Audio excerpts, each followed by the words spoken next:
Mr. Speaker, on Wednesday, the House Rules Committee met and reported a rule, House Resolution 953, providing for consideration of H.R. 6136, the Border Security and Immigration Reform Act. This legislation demonstrates a pivotal moment in our nation's history, one in which we can choose to, for the first time in decades, make significant improvements to our nation's broken immigration system.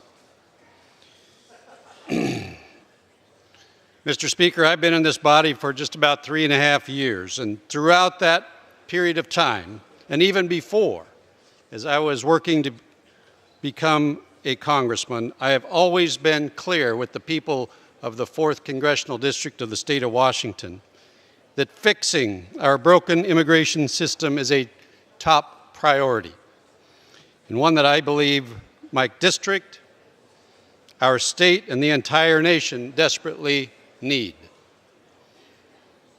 Mr. Speaker, I can barely hear myself. Gentlemen, will suspend.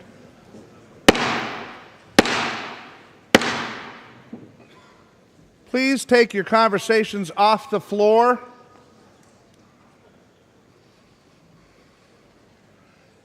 People in the back of the chamber, please cease conversations. On both sides of the aisle.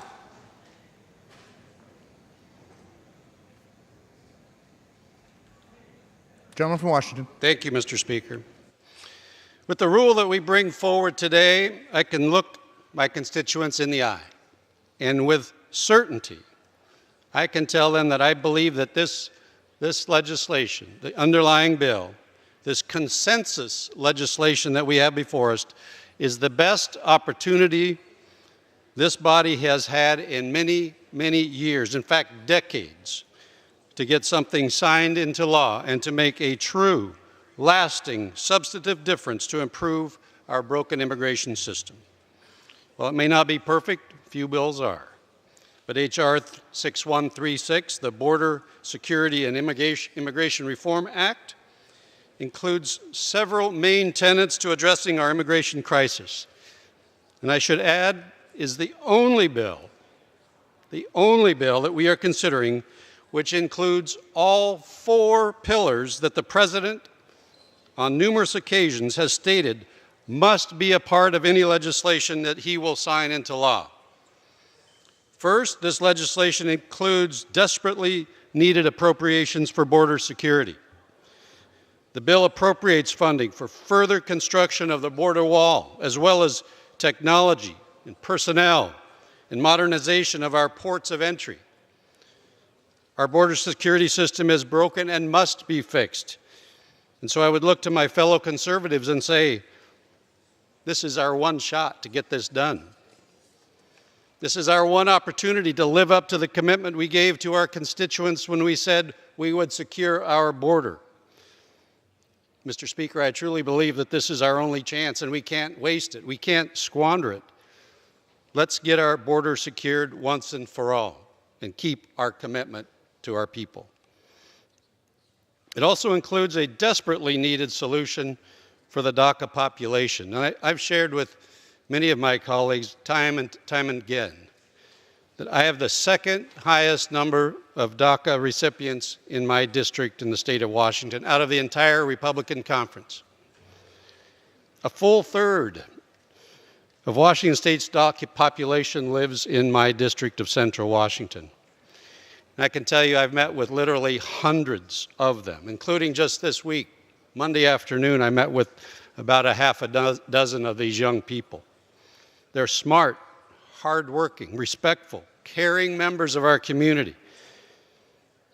People that you would be proud to call your own constituents. And I am proud that this legislation provides them with the certainty that they need so that they can continue moving forward with their educational and professional endeavors and continue to be productive, upstanding members of society. And you know what they told me that they wanted and that they need? They would like hope. And we can give it to them with this bill. Mr. Speaker, this bill also importantly addresses the terrible situation that we've all been witnessing regarding family separation at the border. Children should not be taken away from their parents. We can enforce our laws and enforce our border while also keeping families together. This situation has shown one more broken piece of an immigration system that is not working for anyone, and another example that shows why reform is so desperately needed. It makes clear that minors at the border must remain with their parent or legal guardian. So, Mr. Speaker, I want to share an excerpt that comes from an interview that I just watched with one of our Border Patrol agents, a Mr. Chris Cabrera. And if I may quote him, Mr. Speaker, "We have had this situation going on for 4 years now, and for some reason, we have not fixed it. I don't think you can necessarily blame it on one administration or another. It hasn't been fixed, and it needs to be fixed. Right now, we have this beacon of, we'll leave the light on for you and let you come illegally into the country. If you've seen some of the stuff we've seen down here, you would understand just how important it is to have a tough stance to divert people from coming here. When you see a 12-year-old girl with a Plan B pill, her parents put her on birth control because they know getting violated is part of the journey. That's a terrible way to live. When you see a 4-year-old girl traveling completely alone with just her parents' phone number written across her shirt, you know something needs to be done. We had a 9-year-old boy last year have a heat stroke and die in front of us with no family around. That's because we're allowing people to take advantage of this system. So let's be honest here. If we want this law changed, then that's on Congress. That's on nobody else but Congress. They need to get to work and change this law." End quote. So I would respectfully challenge my colleagues on both sides of the aisle, but on the other side of the aisle especially, do not join Senator Schumer, who says there's no need for a legislative solution. There is a need. I urge you to reject much of the rhetoric that I've heard on the floor just today, rejecting funding for border security. It can be easy to make this a political and refuse to move a solution forward that actually has a chance of being signed into law in an effort to score political points. That's really easy, but this is just too important. Congress can legislate on this. Congress must legislate on this. And then with this bill before us, we can fix this. Now, to me, something important this legislation does not address is the desperate need for a reliable, efficient, and fair program for American farmers to access a legal, stable supply of workers. Our broken H-2A and guest worker program has hobbled much of the agricultural industry from attaining a reliable workforce. Chairman Goodlatte of the House Judiciary Committee has been a steadfast advocate for reforming this system, and I thank him for his dedication to this matter over the years, and I'm heartened by the commitment the Speaker, as well as the Majority Leader, have given to me and others for a standalone vote on agricultural workforce legislation before the August recess. And I pledge to Chairman Goodlatte to work with him and all my colleagues on that legislation. So while this bill does not fix every broken aspect of our immigration system, it does take a major consensus-based step toward addressing several main components, including providing certainty for DACA recipients, and finally, securing our border once and for all.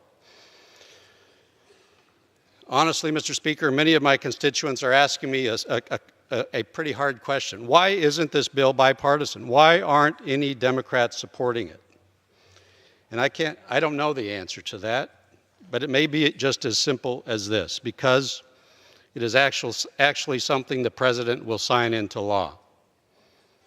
Even though it provides certainty for the DACA population, which we all want, even though it addresses the terrible situation with family separation at the border, which I hear is something everybody wants to fix. Anything that actually fulfills the president's goal of securing the border, my Democratic colleagues seemingly refuse to vote for. Now, I don't engage in hyperbole.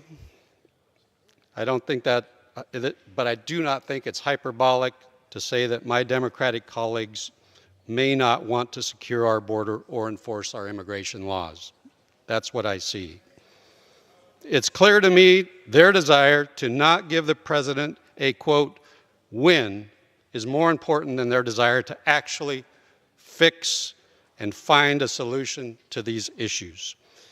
Mr. Speaker, compromise is hard. It is tough stuff. Consensus is always difficult. Both of these things seem to have become four-letter words. The same goes for cooperation and negotiation, but these are values that I and many of us have tried to espouse as we have worked together with colleagues from both sides of the aisle for these many months to find a solution to DACA while also securing our border. But at the end of the day, we should all be operating under one reality. One thing that maybe some people do not want to accept or admit, whether you like it or not. The president has made it clear that what must be included in any bill in order to be signed into law, he has told us what he needs. Now, I've acknowledged this and admit it may be easier for some of us to admit than others, but that is the reality. If my colleagues refuse to accept that the president's top priority is securing the border, then consensus, Mr. Speaker, is just not possible. I believe our president has shown good faith willingness to compromise on the issue of DACA. He's come a long way. Unfortunately, we have not seen that same good faith effort coming from all of our colleagues. It's disappointing, and my friends on the other side of the aisle refuse to work with us to try to find a solution here. Mr. Speaker, history will be our greatest judge. It is always easy to say no. But I will always strive to get to yes for the betterment of our nation's future. There is simply too much riding on this legislation for us to not work as hard as we can to get to yes. The people of this country deserve nothing less. I urge my colleagues to support this rule and support the underlying legislation, and I reserve the balance of my time.